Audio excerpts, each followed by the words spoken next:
لله من أسمائه 99 من بعدها يتلون جزاء محصيها دخول الجنة كما رواه في صحيح السنة.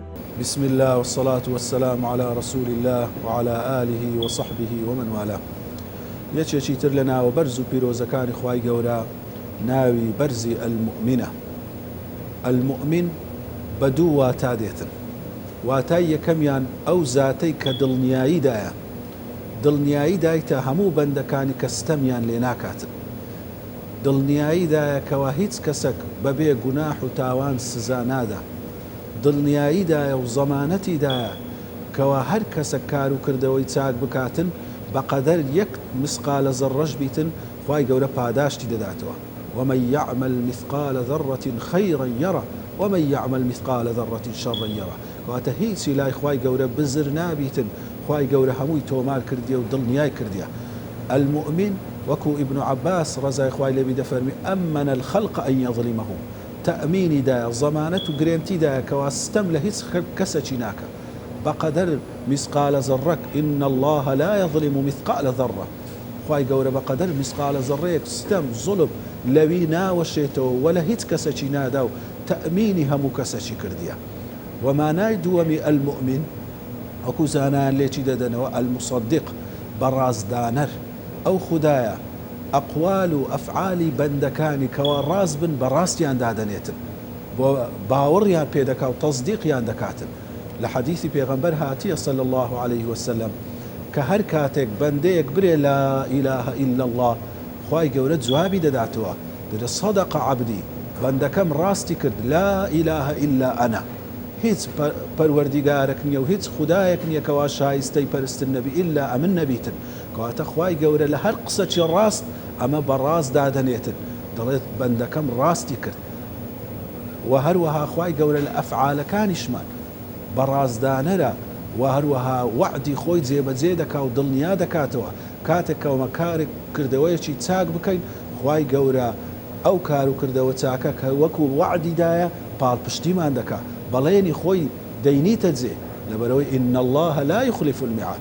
خوای گەورە وعد و بەڵێنی خۆی بەخیلاف نادا و دەینیتە جێ. پێویستە بەندەکەش ئەو پەڕی باوەڕ و متمانەی بەو ئەو خودایە ئەلمؤمینەی هەبوو.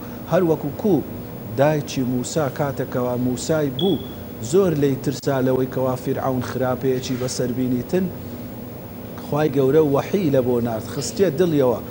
وأوحينا إلى أم موسى أن أرضعيه فإذا خفت عليه فألقيه في اليم ولا تخافي ولا تحزني إنا رادوه إليك وجاعلوه من المرسلين. خوای گەورە وەحی لە بۆ نارد کە لێی ترسای بیخەنا و بەحرەوە و هیچ ترس و نیگەرانیشت نەبیتن. دایکی موسا ئەگەرچی لەلای دایک خستنە ناو بەحری منداڵێکی خۆی کۆرپەڵەیەکی کە تازە لە دایک بۆ شتێکی زۆر گەورەیە، بەڵام بە تەواوی متمانەی بە بەڵێنی خوای گەورە هەبوو. کاتێک خوای گەورە ئەمری پێکرد ئەمری خوای گەورەی جێبەجێ کرد و خستیە ناو بەحر، خستیە ناو دەریا، وەلەولاش خوای گەورە ڕزگاری کرد و ئەو موسایەی دواتر کردە پێغەمبەر و لە بۆ دایکی گەڕاندیەوە.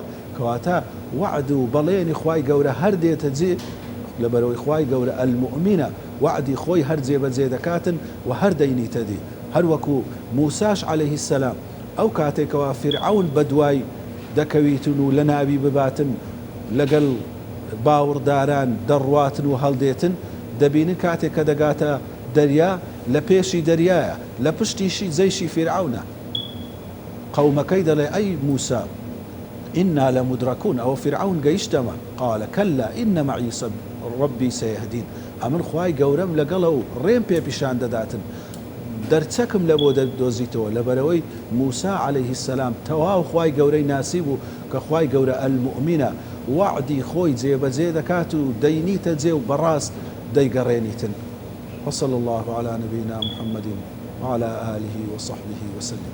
لله من أسمائه 99 من بعدها يتلون جزاء محصيها دخول الجنة كما رواه في صحيح السنة.